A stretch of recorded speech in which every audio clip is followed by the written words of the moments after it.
نازل ہوئی. اور سورہ انفال میں بدر کے واقعہ کا تذکرہ ہے، اور وہ ہجرت کے دوسرے سال رمضان المبارک کے مہینے میں بدر والا جو یعنی لڑائی تھا، تو وہ بدر کی لڑائی ہوئی تھی. اور اس میں احد کے بارے میں کہ جو ہجرت کے تیسرے سال شوال کے مہینے میں وہ لڑائی ہوئی. اسی طرح یہ نجران کا ایک وفد آیا تھا نبی صلی اللہ علیہ وسلم کے ساتھ مناظرہ کرنے کے لیے، اور وہ عیسائی تھے، نسوارا تھے، اور اس میں اس کے راہب بھی تھے اور نجران کے بڑے بڑے مولوی بھی تھے. تقریباً 60 مرد تھے. اس کے امیر کا نام عاقب تھا. تو وہ نبی صلی اللہ علیہ وسلم نے کے ساتھ انہوں نے مناظرہ کیا کہ عیسیٰ علیہ السلام بھی الہ ہے، اور انہوں نے کچھ شبہات نبی صلی اللہ علیہ وسلم کے سامنے پیش کیے تھے. تو اس کا تفصیلی ذکر انشاءاللہ اس صورت میں. اسی طرح جب اس کا وہ مناظرہ ہوا تو اس بارے میں اس صورت کے تقریباً 80 آیات نازل ہوئے تھے. اس کا سورہ بقرہ کے ساتھ ربط بہت زیادہ طریقوں سے اس کے ساتھ اس کا ربط ہے. سورہ بقرہ وہ حجت قائم کرنے کے لیے، یعنی توحید کی حجت قائم کرنے کے لیے اور رسالت کی حجت کے لیے، تو اس صورت میں شبہات کا ازالہ ہے توحید کے بارے میں اور رسالت کے بارے میں. سورہ بقرہ میں توحید اور رسالت یعنی بطور حجت قائم کرنے کے لیے، تو اس صورت میں توحید اور رسالت پر جو شبہات وارد ہوتی ہیں تو اس کا تذکرہ ہے. دوسرا یہ کہ سورہ بقرہ میں رد یہودیوں پر، تو اس صورت میں رد ہے عیسائیوں پر. تیسرا یہ کہ سورہ بقرہ میں توحید، رسالت، جہاد اور انفاق ایک اور انداز سے ان کا تذکرہ ہوا، اور اس صورت میں ایک اور انداز سے اس کا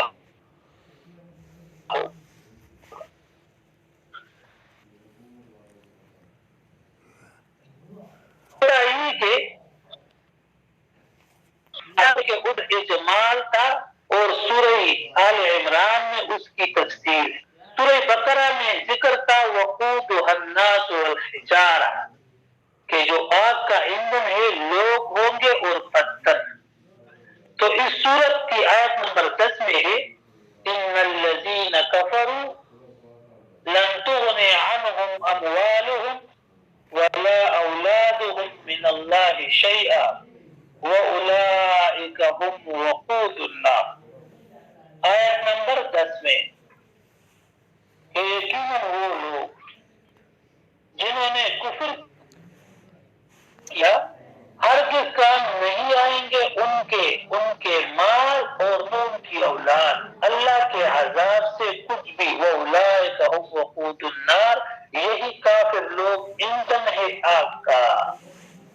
اسی طرح نمبر 2 سورہ بقرہ میں جو یہودیوں کا کفر تھا بغیاً ضد کی وجہ سے، تو اس صورت میں جو عیسائیوں کا ہے وہ اختلاف ہے بغیاً.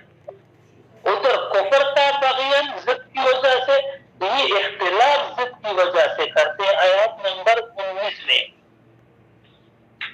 بغيا بينهم ومن يكفر بآيات الله فإن الله سريع الحساب، کہ اس کے بعد کہ آگے ان کے پاس علم بغيا بينهم ضد اور حسد کرتے ہوئے آپس میں ومن يكفر بآيات الله، تو ادھر اختلاف بغيا ہے، ادھر کفر بغيا تھا.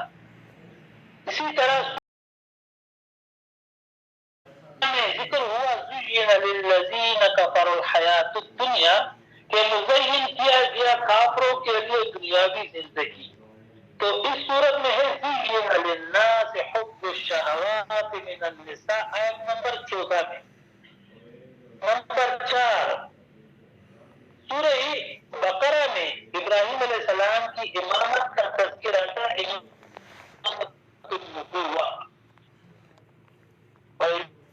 ترى ابراہیم قال انی جاعلک للناس اماما. تو اس صورت میں اللہ تعالیٰ نے وآل عمران علی العالمین اس کے یعنی پسندیدہ ہونے کا چن لینے کا تذکرہ ہے. نمبر 5 سورہ بقرہ میں ذکر ہوا کہ جہنم جو ہے اعدت للکافرین کافروں کے لیے تیار کی گئی. تو آگ کافروں کے لیے. تو اس صورت میں آیت نمبر 133 میں ہے کہ جنت کے بارے میں اعدت للمتقین کہ وہ جنت پرہیزگاروں کے لیے. نمبر 6 سورہ بقرہ میں ہے قولوا آمنا باللہ وما انزل الینا. یہ سوال ہوا تھا صحابہ کرام سے تم کہو جواب دو کہ ہم ایمان لائے بما انزل الینا. تو اس صورت میں ہے قل آمنا باللہ وما انزل علینا وما انزل علی ابراہیم آیت نمبر 84 میں. اس سورہ بقرہ میں ابراہیم علیہ السلام کی دعا کا تذکرہ تھا نبی صلی اللہ علیہ وسلم کے لیے. تو اس صورت میں اس کا وہ جو اللہ تعالیٰ اس کی رسالت کو بطور احسان بیان کرتے ہیں. فرماتے ہیں لقد من اللہ علی المؤمنین اذ بعث فیہم رسولا منہم. سورہ آل عمران آیت نمبر 164 میں. آٹھواں یہ کہ ہوا کہ سوء کافر کرتے ہیں اور اس سے روکا گیا تھا مومنوں کو. اور اس صورت میں اللہ تعالیٰ نے مومنوں کو روکا ہے کہ سود نہ کرو. یا ایھا الذین آمنوا لا تأکلوا الربا اضعافا مضاعفا آیت نمبر 130. نمبر 9 اس صورت میں منافقین کے اوصاف بیان ہوئے.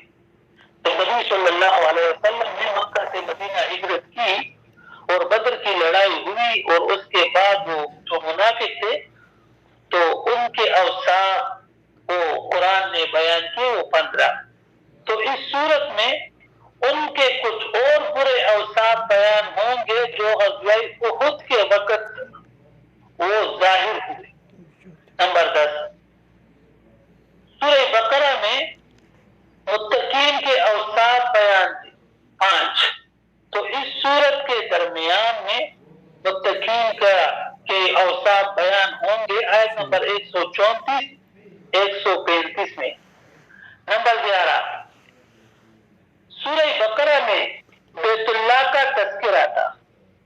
تو اس صورت میں اس کی اولیت کا حکم ہے ان اول بیت وضع للناس للذی اور حج کا تذکرہ ہے آیت نمبر 96 اور 97. نمبر 12 اس صورت میں اہل کتاب کی برائیوں کا تذکرہ ہے.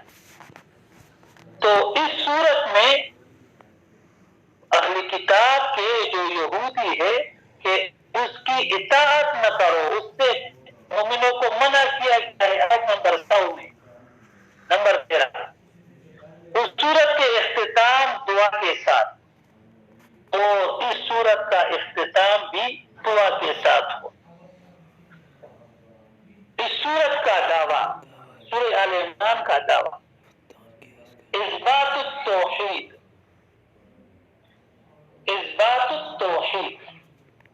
توحید کو ثابت کرتے ہیں. اور خصوصاً جو شرک ہے جو عیسائیوں میں تھا یعنی عیسیٰ علیہ السلام کو وہ الہ مانتے تھے یا اس کی ماں کو الہ مانتے تھے تو 10 طریقوں سے یعنی اس کو رد کرتے. مختلف تعبیرات کے ساتھ توحید کا معاملہ بیان ہوا. مختلف تعبیرات. پہلی تعبیر آیت نمبر 2 اللہ لا الہ الا ہو، اللہ نہیں کوئی معبود سوائے اس کے، الحی القیوم ہمیشہ زندہ ہے اور سب کو سنبھالنے والا ہے. آیت نمبر 6 میں والذی یصورکم فی الارحام، اللہ وہ ذات ہے تمہاری صورتیں بناتا ہے رحموں میں کیف یشاء، جس طرح وہ چاہتا ہے. لا الہ الا ہو، نہیں کوئی معبود مگر وہی. یہ عیسیٰ علیہ السلام نے نہ مریم میں نہ کسی اور میں یہ نہیں ہے. یہ صورتیں بناتا ہے اللہ ہی بناتا ہے، تو عبادت کے لائق بھی وہی ہے. آیت نمبر 18 میں شہید اللہ، توحید کو مختلف تعبیرات کے ساتھ بیان کیا. شہید اللہ انہ لا الہ الا ہو، اللہ نے گواہی دی کہ یقیناً کوئی معبود نہیں سوائے اس کے. والملائکۃ، عطف فرشتوں نے بھی گواہی دی کہ اللہ کے علاوہ کوئی معبود نہیں. وَأُولُو الْعِلْمِ، اہل علم نے بھی گواہی دی. قائما بالقسط، اس حال میں کہ وہ قائم ہے انصاف کے ساتھ. لا الہ الا ہو، نہیں کوئی معبود مگر وہی ہے. اسی طرح آیت نمبر 26 میں قل اللہم مالک الملک، آپ کہہ دیجئے کہ اے اللہ، اے بادشاہوں کے بادشاہ، تو دل ملک من تشاء، تو ہی دیتا ہے بادشاہی جیسے تو چاہے. وتنزع الملک ممن تشاء، تو چھین لیتا ہے بادشاہی جس سے تو چاہے. وتعز من تشاء، تو عزت دیتا ہے جیسے تو چاہے.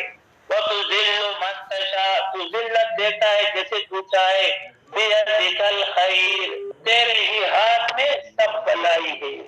ید اللہ کی صفت ہے بلا کے، جس طرح اللہ کی شان ہے ہم اس پر ایمان لاتے ہیں. انک علی کل شیء قدیر، یقیناً تو ہر چیز پر قادر ہے. تولج اللیل فی النہار، تو داخل کرتا ہے رات کو دن میں. وتولج النہار فی اللیل، تو داخل کرتا ہے دن کو رات میں. وتخرج الحی من المیت، اور تو نکالتا ہے زندہ کو مردہ سے. وتخرج المیت من الحی، تو نکالتا ہے مردہ کو زندہ سے. وترزق من تشاء بغیر حساب. آیت نمبر 51 میں، آیت نمبر 51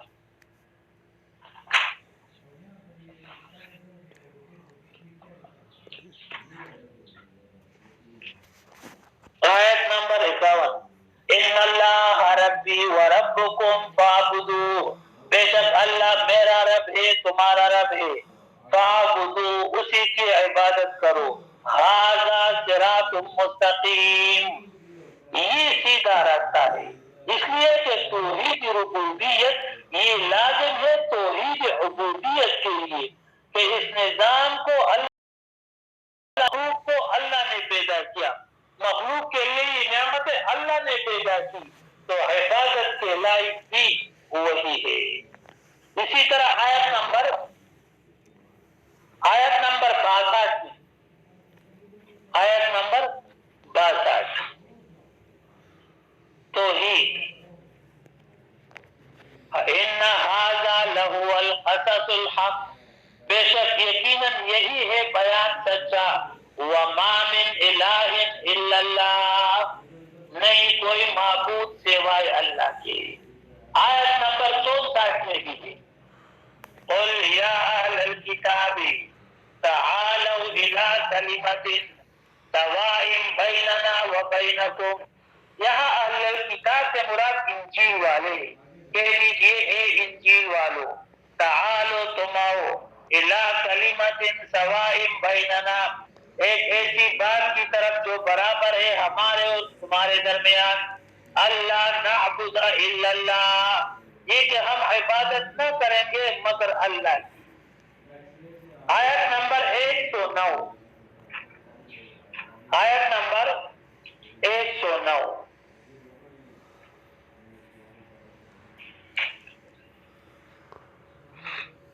وَلِلَّهِ مَا فِي السَّمَاوَاتِ، اللہ ہی کے لیے جو کچھ آسمانوں میں ہے، وَمَا فِي الْأَرْضِ، اور جو کچھ زمین میں ہے، وَإِلَى اللَّهِ تُرْجَعُ الْأُمُورُ، اللہ ہی کی طرف لوٹائے جاتے ہیں سارے معاملات۔ آیت نمبر 129، آیت نمبر 129، وَلِلَّهِ مَا فِي السَّمَاوَاتِ، اللہ ہی کے لیے جو کچھ آسمانوں میں ہے، وَمَا فِي الْأَرْضِ، جو کچھ زمین میں ہے، يَغْفِرُ لِمَن يَشَاءُ وَيُعَذِّبُ مَن يَشَاءُ وَاللَّهُ غَفُورٌ رَحِيمٌ۔ آیت نمبر 189 میں، آیت نمبر 189، آیت نمبر 189، وَلِلَّهِ مُلْكُ السَّمَاوَاتِ وَالْأَرْضِ، اللہ ہی کے لیے بادشاہی آسمانوں اور زمین کی، وَاللَّهُ عَلَى كُلِّ شَيْءٍ قَدِيرٌ، اللہ تعالیٰ ہر چیز پر قادر ہے۔ اسی طرح دوسرا، یہ تو مختلف تعبیرات کے ساتھ توحید کا تذکرہ ہوا۔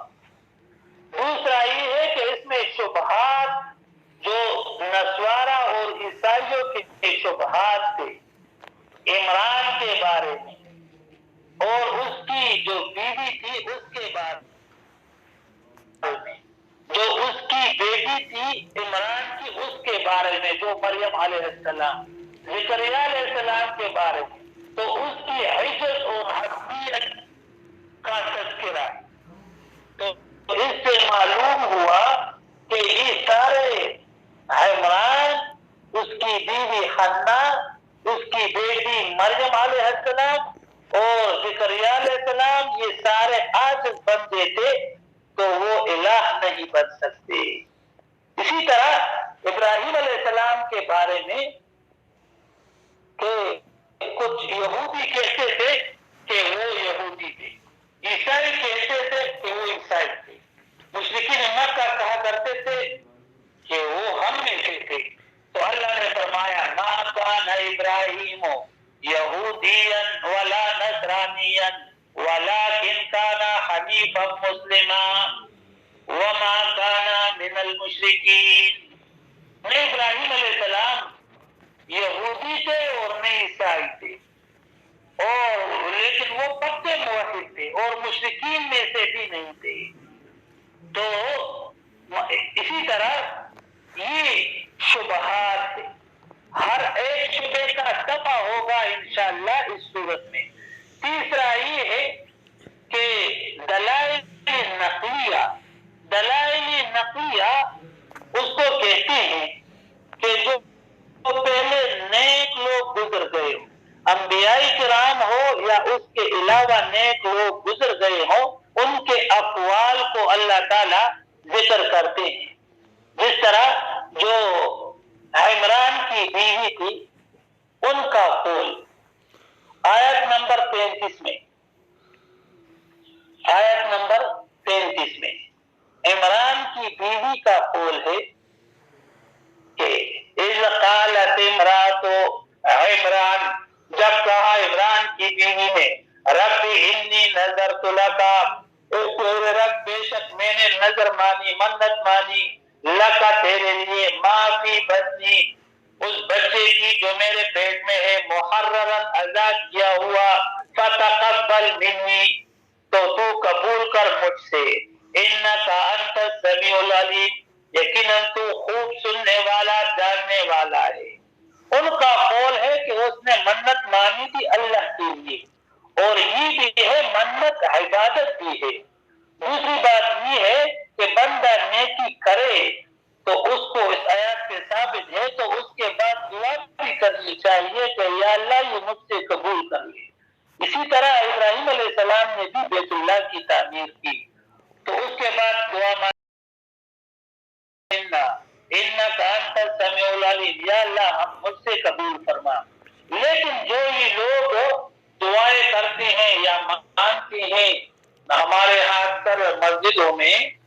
یعنی فرض نماز کے بعد کوئی سنت کے بعد ہاتھ اٹھا کے اکٹھا، تو یہ ثابت نہیں نبی صلی اللہ علیہ وسلم سے اور نہ صحابہ کرام سے. یہ جو علماء دیوبند کے فتاووں میں بھی یہ بات ہے کہ ان سے ثابت نہیں. لیکن جو نیک کام بندہ کرتا ہے تو چاہیے کہ اس کے بعد بندہ دعا کرے قبولیت کی. چلو انشاءاللہ باقی اور بھی باتیں ہیں اس بارے میں، کل انشاءاللہ اس کو ذکر کریں گے. اللہ تعالی ہم سب کو عمل کی توفیق